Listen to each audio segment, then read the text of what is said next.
On February 15, 2003, I was in Madrid. I stood at my window watching the streets below fill with people.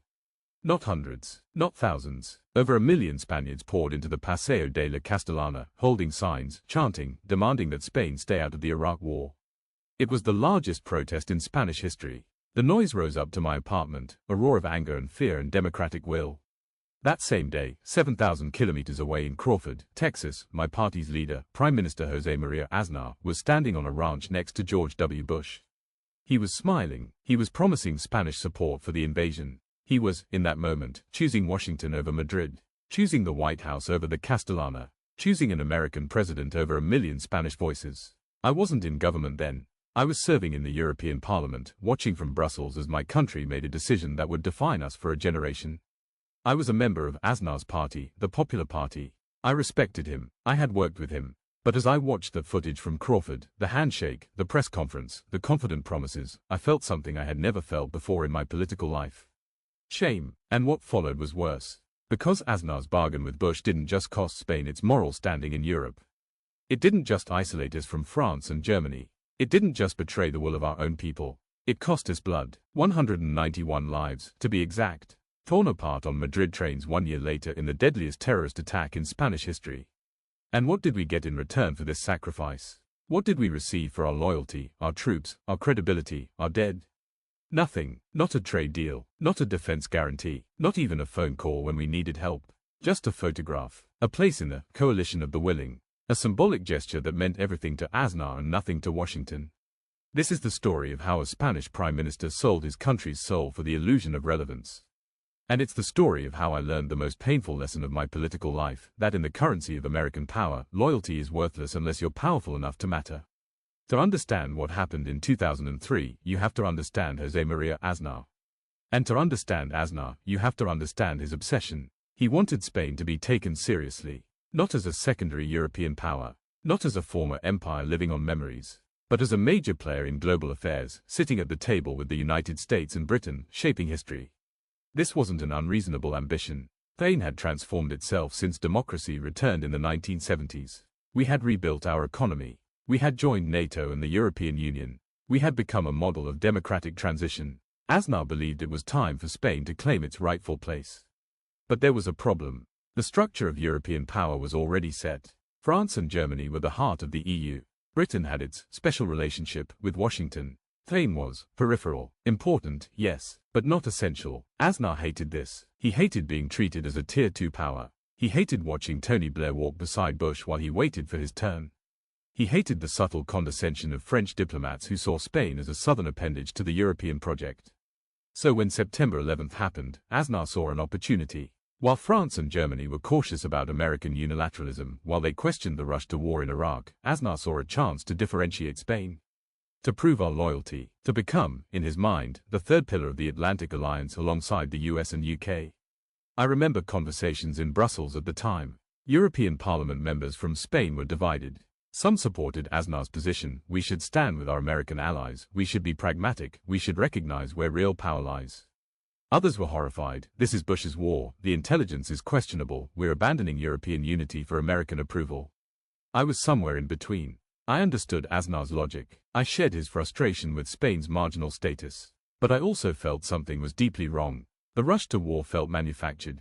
The evidence felt thin. And most troubling of all, the Spanish people were overwhelmingly opposed.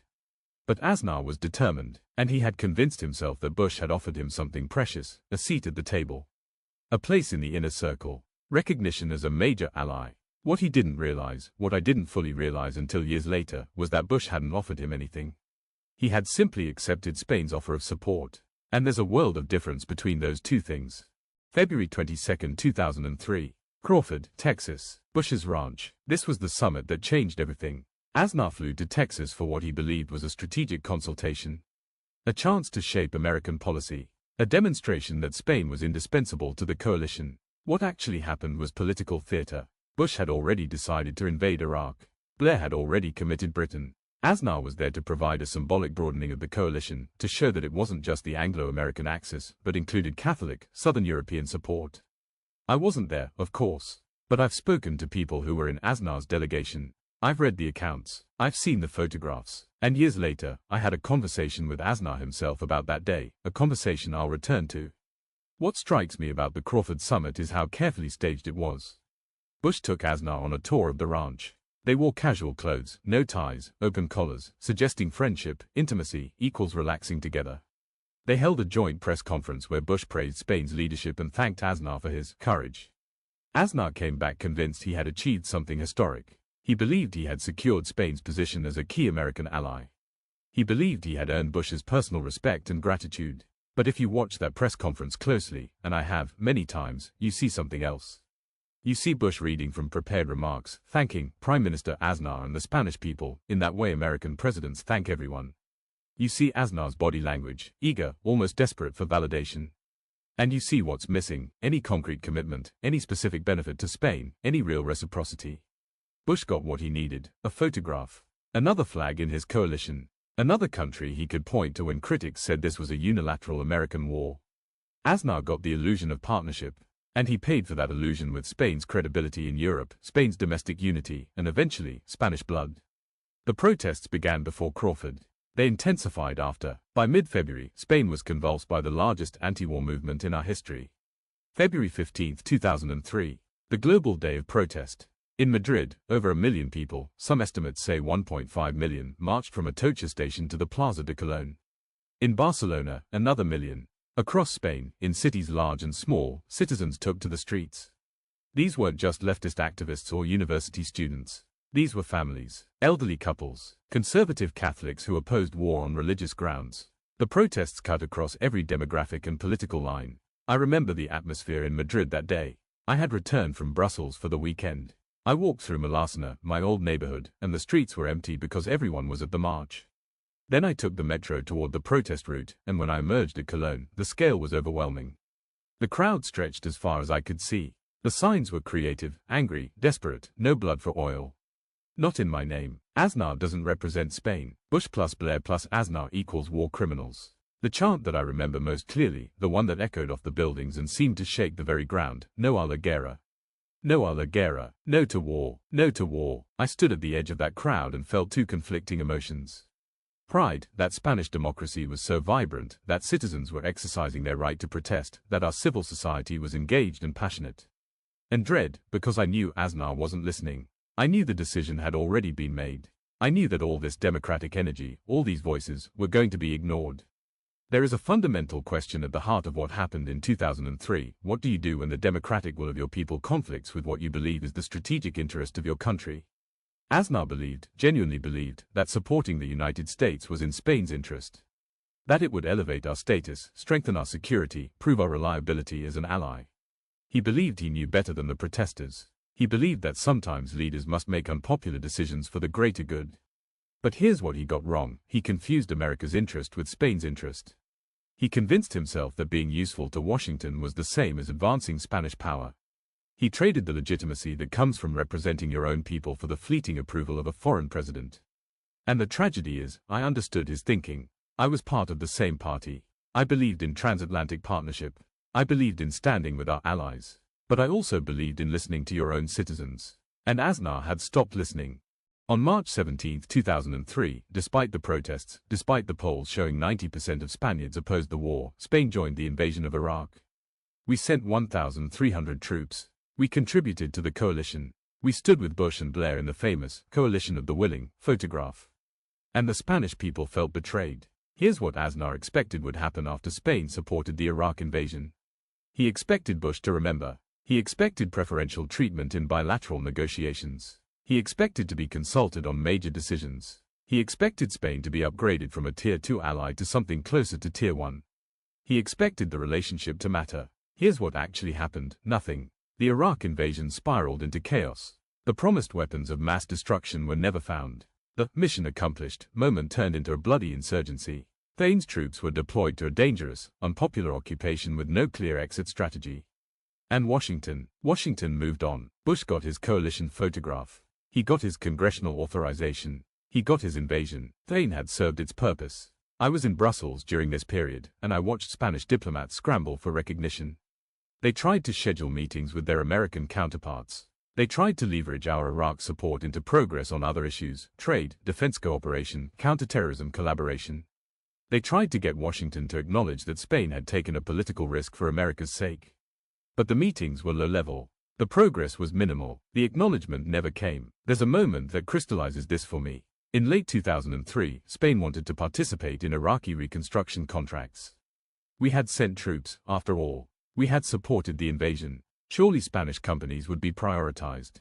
They weren't. American companies got the contracts. British companies got some. Even companies from countries that had opposed the war, France, Germany, found ways to participate. Spain got scraps. When Spanish officials complained, the American response was essentially, "You didn't oppose us." That's appreciated. But that doesn't mean you get special treatment. This is the harsh arithmetic of power. Loyalty is expected, not rewarded. If you support America when they need it, that's the baseline. It doesn't earn you credits. It doesn't create obligations. It just means you're doing what allies are supposed to do. But if you oppose America, then you pay a cost. Aznar had convinced himself that supporting the invasion would earn Spain capital in Washington. In reality, it only avoided spending capital by opposing. We got nothing for saying yes, we just avoided the penalty of saying no. And the penalty for Aznar's miscalculation, that came home to Madrid one morning in March. I was in Brussels when it happened. I woke up to my phone ringing, calls from Madrid, from colleagues, from friends, all saying the same thing: turn on the news.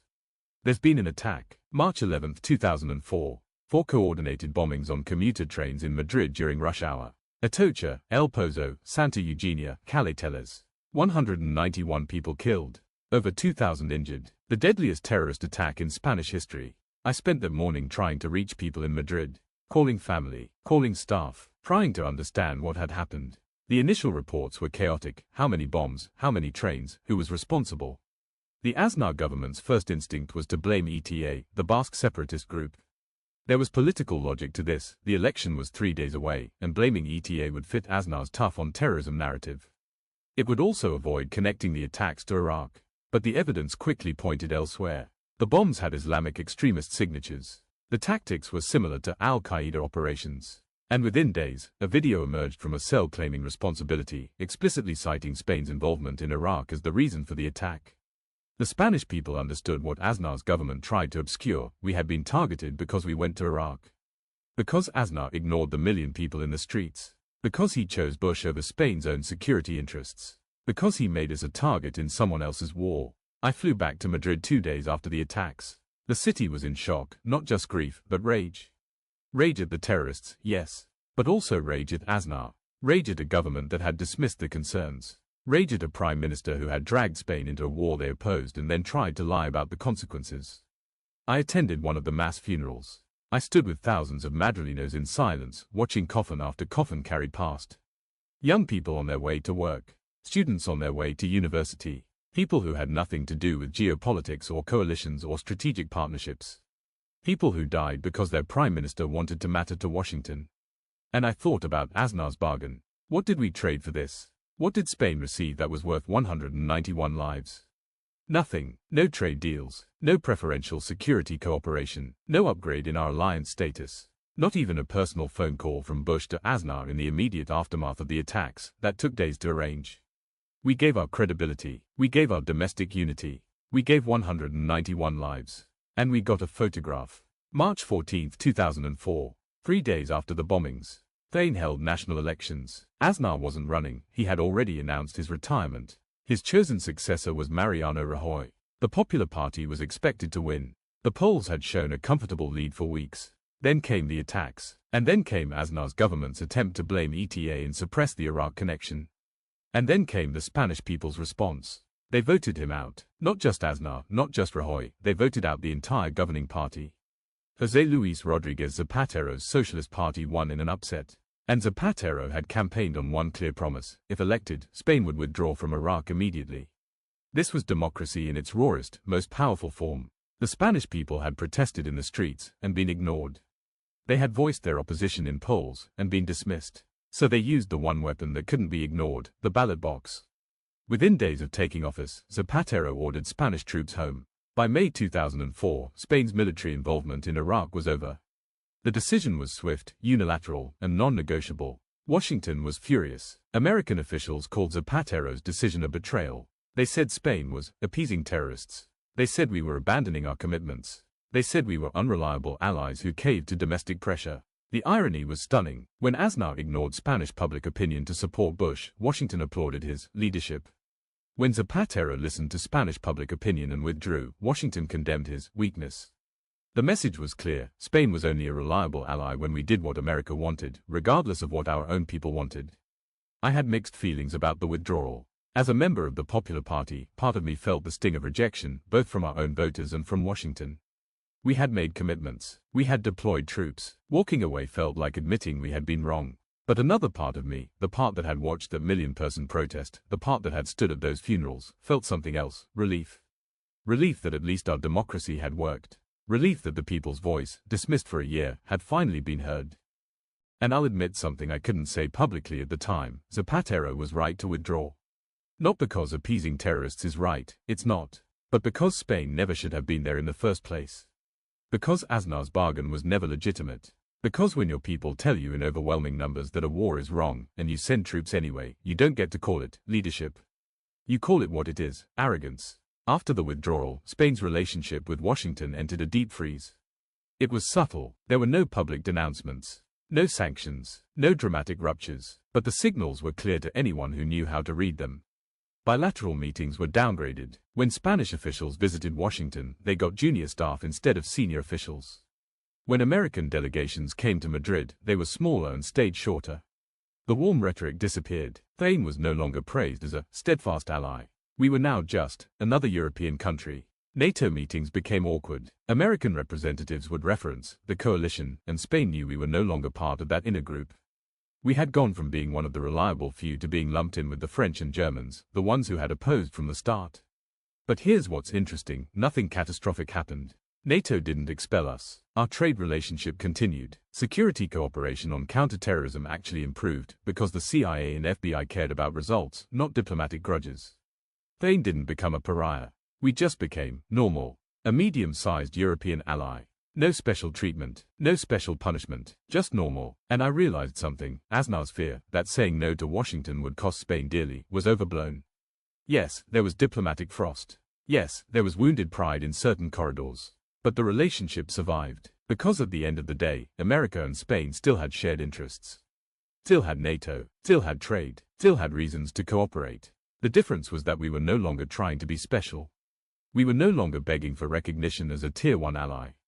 We had accepted our place in the hierarchy, and, paradoxically, that acceptance gave us more dignity than Aznar's desperate pursuit of relevance ever had. I remember a conversation with a Spanish diplomat who had served in both the Aznar and Zapatero administrations. He told me, under Aznar, we were obsessed with Washington. Every decision was viewed through the lens of, what will the Americans think? Under Zapatero, we just did what was in Spain's interest. And you know what? The Americans respected us more for it. I'm not sure that's entirely true. I don't think Washington respected us more, but I do think they stopped taking us for granted. Because we had demonstrated that there were limits to Spanish compliance. That our support couldn't be assumed. That if America wanted Spain's participation in future operations, they would have to actually ask, actually negotiate, actually offer something in return.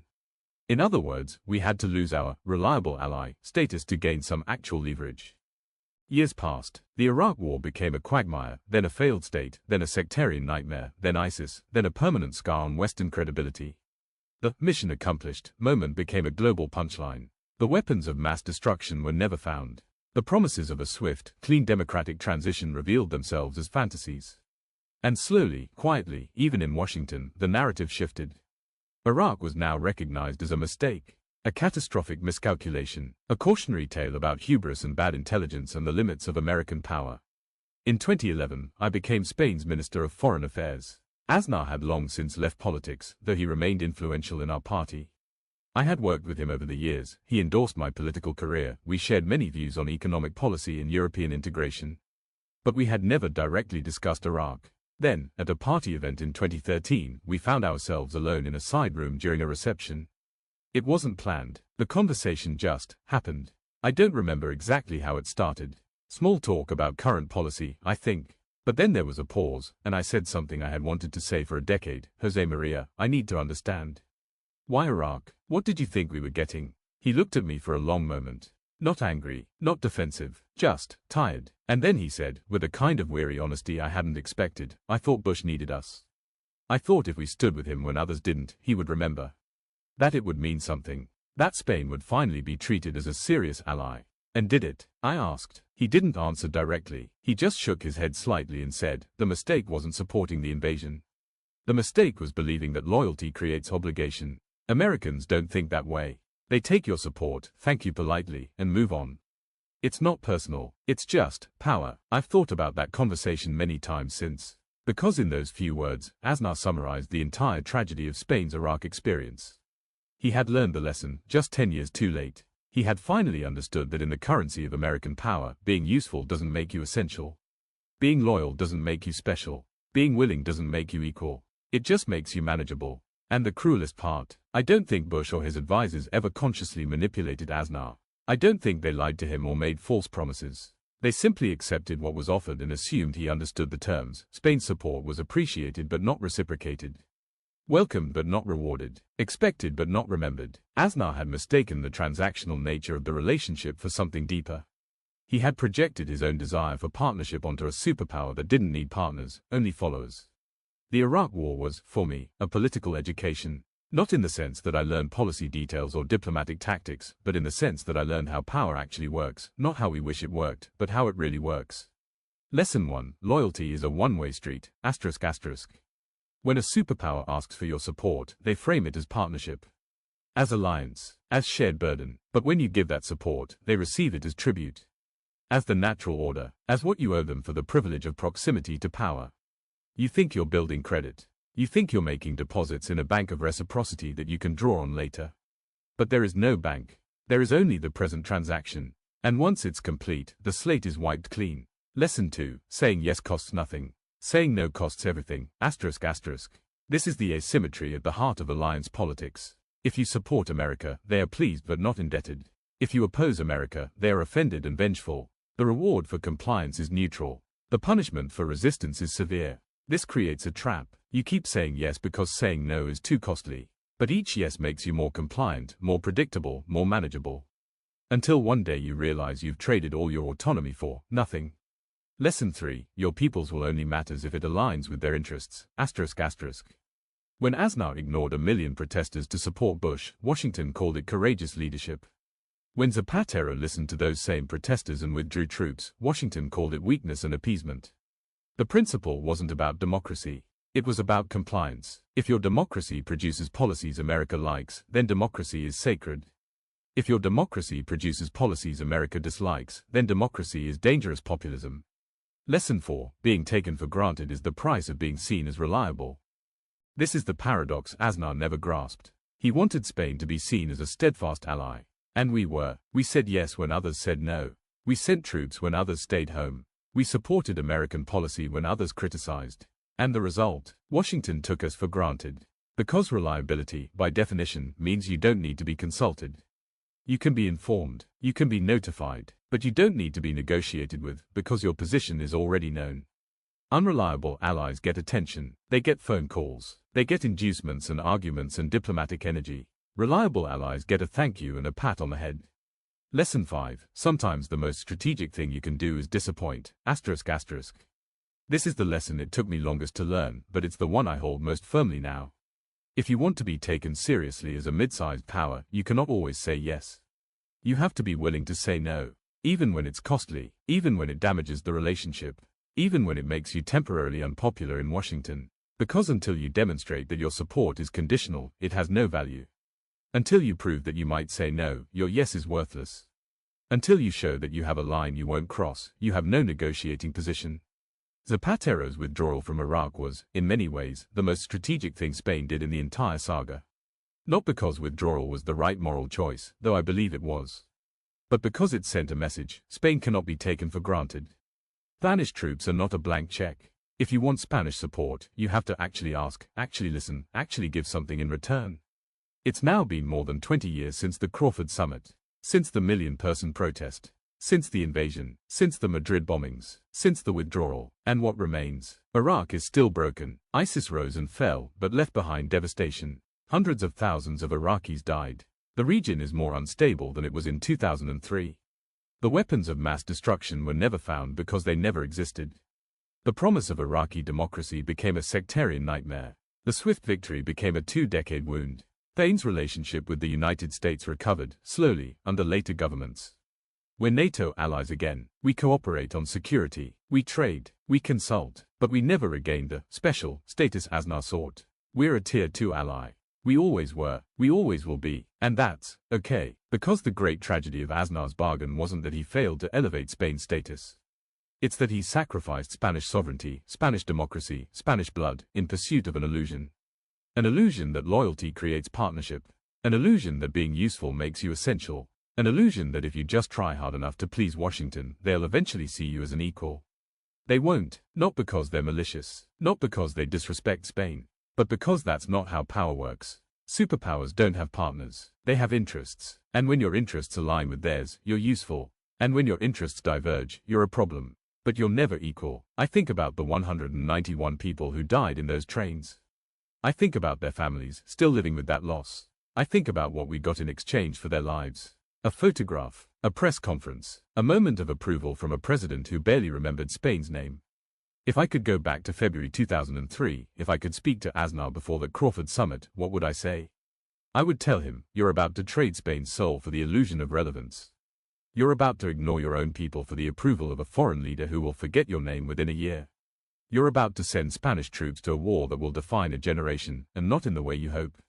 And 20 years from now, when historians write about this decision, they won't remember your strategic calculations. They won't remember your desire to elevate Spain's status. They won't remember the speeches about transatlantic solidarity. They'll remember the million people in the streets that you ignored. They'll remember the 191 people on those trains. They'll remember that you chose Washington over Madrid. And they'll remember that you got nothing in return. But I couldn't say that then. I was too junior, too cautious, too loyal to the party. And maybe Aznar wouldn't have listened anyway, because he was in the grip of something powerful, the belief that Spain deserved to be great again. That we deserved to matter. That we deserved to be taken seriously. He wasn't wrong about that. Spain does deserve to be taken seriously. But greatness doesn't come from serving someone else's interests. It doesn't come from saying yes when your people are screaming no.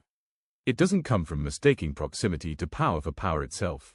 It comes from having the courage to defend your own interests, to represent your own people, to say no when necessary, to accept that being a mid-sized power means you won't always be in the room where it happens, but at least you'll maintain your dignity, your democracy, and your soul.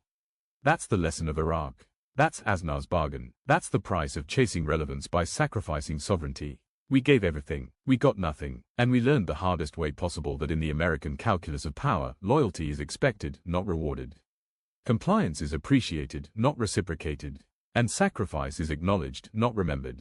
The photograph from Crawford still exists. Aznar and Bush, smiling on that ranch, shaking hands, making promises. 191 gravestones in Madrid also still exist. And between those two images lies the entire story of what happens when a mid-sized power tries to buy respect with obedience. It doesn't work. It never works. And the cost of learning that lesson can be measured in lives.